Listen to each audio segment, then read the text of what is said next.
My name is Kathryn Kintner, Training Coordinator in BCBA at Cornerstone Autism Center. Each Tuesday, we provide a new tip that you can use at home to support your child's growth and development. Whether you're looking for advice on communication strategies, sensory integration, or behavior management, we've got you covered. This month, we will be talking about task analysis and chaining. For today, we'll talk about how to make a task analysis.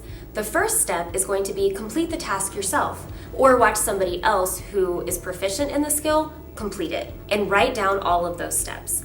This can be any activity that requires multiple steps to complete: brushing teeth, putting on your clothes, getting a sandwich ready. Anything that requires multiple steps can be broken down into a task analysis. Thanks for watching, and tune in next week as we talk about struggles related to task analysis and chaining.